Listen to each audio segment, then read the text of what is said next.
That's what I call squeaky snow. It's 9 degrees today. You know, we've had a real cold snap here in the past week. I mean, we've been down in the negative digits. This morning it was -5, almost -6. But that means we're burning a lot of wood. So, you know, you'll see the debris in here. I've been cutting firewood. I got a lot of these dead ash trees. Almost all of these are ash trees. They're all dead. You know, here's a little one right here. And when you look up, the branches are just dead on them. And they make good firewood. Of course, those aren't really big logs. Those are quick burners there. That's just a small one there. So I try to find the ones that are a little bit bigger. But you can see I left some piles of sawdust there in the driveway. Already got it all cleaned up, hauled up to the house. 9 degrees, that's pretty cold. How do you work in that kind of weather? Well, I tell you, it's not too bad.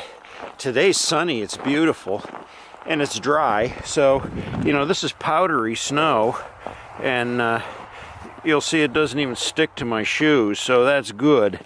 Because when it gets warmer, the snow gets wet, and then it clumps to your shoes and your jeans. It gets wet. Here's some that need to go, but they're in a real tangle. I mean, that's a mess, covered with poison ivy and grapevines and creeper. So they're going to be a pain in the neck. This one in the front right here is pretty clean, so that make good firewood, and those are good sized logs there. And then I got a real nice one right here. This dead ash. This one right here. And it's got some nice logs all the way up, all the way up. That's a big job, though. I'll tackle that some other time. Now, the thing is, which way do I drop them for the easiest cleanup? So this one, I don't know. I may just drop it right across the driveway here into that opening, because that puts all that mess up there, which is going to explode into a million branches over there in the woods, and then I can cut, and load it right on my truck from here. So that's probably what I'll do when I get to that one.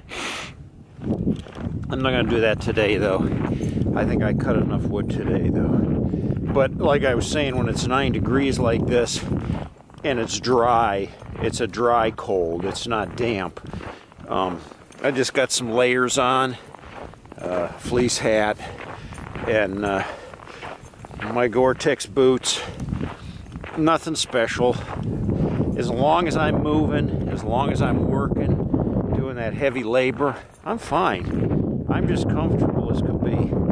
You know, I mean, right now I'm just filming. I don't even have gloves on, and I'm fine just because I'm very active right now. And I just finished unloading a whole truckload of wood that I cut up over here. I cut about 3 trees, small ash trees, and those will last us about a week. And then probably we'll see what the weather does. It's supposed to warm up almost well, actually, I think it might even reach 50 degrees next week. So that being said, we won't have a lot of wood to cut.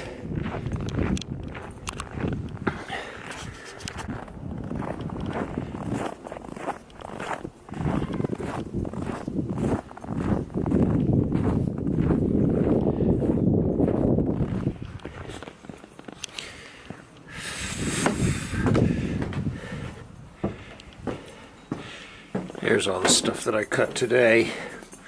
So I got a pretty good stack. And these are really nice hardwood. Those will burn.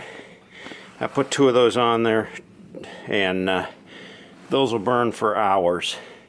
So that'll last me about a week.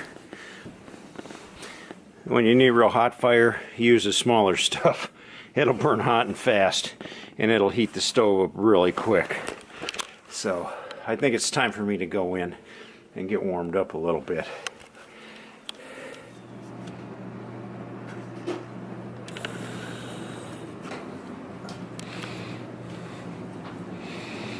What are you up to? Oh, doing some sewing. I haven't touched this machine in over a year. As you can see, I had to get the manual, figure out how to work it again. But it comes back real quick. What you making? These little things called bowl cozies. You know how when you put something in the microwave in a bowl, you stick it in there like this, and then when you go to get it out, oh, it's so hot, you're burning your fingers. So you put it in here, and it's a little bowl cozy. You put it in the microwave, and when you take it out, you can just... Oh, that's pretty cool. With a hot pad. Yeah, we can certainly use those. Yeah, so I'm making a couple for the house, then we'll put a couple in the trailer. Nice. Oh, that's pretty cool. Yeah. Mixed up the patterns. Mm-hmm. Since I've been sick and eating a lot of soup and stuff, I keep burning my fingers every time I take a bowl out of there. So I thought, I'm going to make some of those. I saw people selling them on Etsy for quite a small fortune. And I thought, I can do it myself. So how many are you making? Well, I have to get some more batting. I have enough squares cut here for 3. And then I've got some more squares cut in the back room, but I got to get some more of this cushioning. Well, that sounds like a cool little winter hobby to keep something to do. A little break from my crochet because I've been doing that nonstop. So I'll do this for a while. Plus, I felt guilty not touching this fabulous sewing machine. I've got so much material back there, it's as bad as my yarn. I bought all kinds of material to make quilts, and it's sitting back there. Did you ever get your yarn organized yet? No. If I bought her for her birthday a yarn organizer, I'll show you. It's in the back here.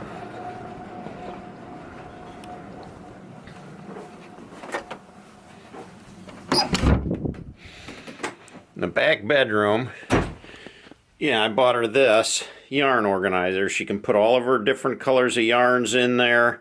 I think it was 25 bins in there, and they're pretty deep too. It goes way back in there, and I think you can fit quite a few skeins of yarn in each one. So, of course, she hasn't done anything. This is her sewing room, and usually she sews over here on this table, but there's no heat back here. So it is cold. It's cold back here. Not frozen, but it's too cold to work back here.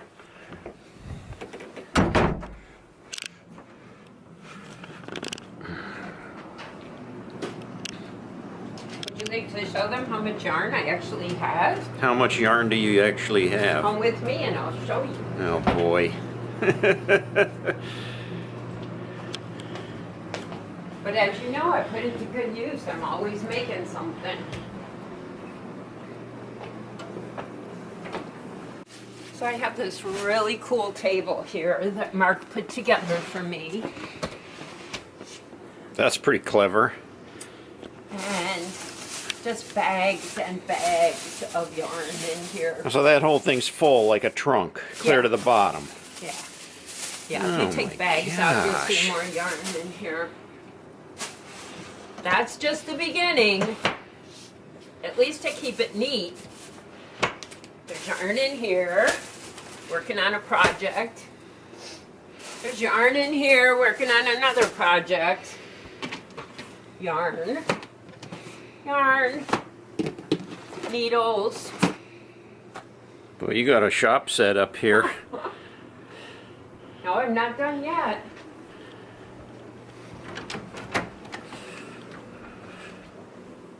This beautiful steamer trunk that you finished. This also holds yarn. Let me put some light on this subject so you can actually see. Yeah, that's better. Now, you know there's different kind of yarn. That's cotton for dishcloths. This is cotton for dishcloths. The rest of this is all for like making scarves and all that kind of good stuff. Oh boy, you got Baby yarn for baby blankets. got half a Joann Fabrics inventory here. Yep. So that's my yarn stash. That's why I'm always making something. Nice, nice. I just hope I don't kick the can because you'll be stuck cleaning it all. Oh boy, that'd be a big job. Oh, here's some more. Oh, you got it stashed everywhere.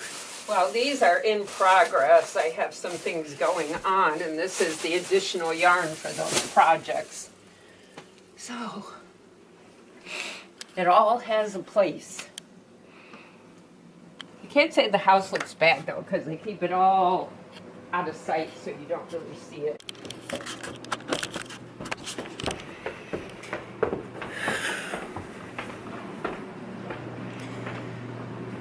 So she's got enough to keep her busy, but that's life of the retired woman over there.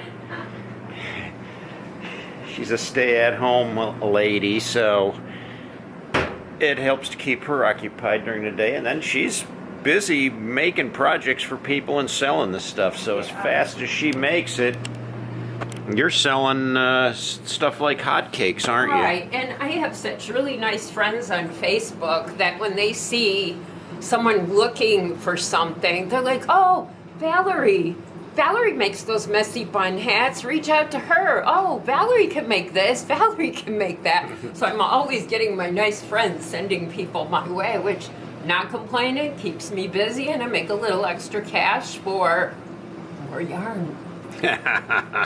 What about camping? Camping for pet sitter, that's what I usually use it for. Pay the pet sitter. But I'm pretty excited about these little bowl cozies because I have burned my hand so many times that I'm going to drop this hot bowl of soup. Yeah, you told me you were going to make those a long time ago. Yeah. Nice that we finally have them, because... And I'll put a couple in the Hemi too, because you never know if you want to reheat something while we're camping. Yeah. Save your fingers, because that one's a pie. You really will drop it. Mm-hmm. And they're reversible. All you got to do is just flip it. They're washable. But if you make them, keep in mind, 100% cotton. Fabric has to be cotton, batting has to be cotton, and the thread has to be cotton. Because if you put polyester in your microwave, it's going to spark, and it may catch on fire. So you need to have cotton. Nice. Yeah, that's a pretty important tip, I guess. Yeah. They're very easy to make. Very, very easy. As you can see, I cut squares, put the cotton batting on here, then you make your quilt X down it. You put a couple squares together, mix up your patterns here, and then just put some darts and sew them together. Nice. That's what you end up with. Put little top stitching, and it's a cute little... And I saw some great ideas for gifts where you could go to the store and buy one of those little soup crocks with the handles, put it in here, get a package of soup mix or something like that, something you can do in the microwave. Yeah. Wrap it up, and you've got a nice little gift for a coworker or something. Nice. Good idea. Yeah.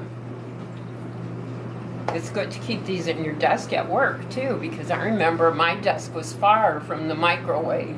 Mm-hmm. And you'd have to sit there and wait for your bowl to cool down before you could take it back to your desk. Yeah, that's a good idea. Great idea. So that was this cold day project.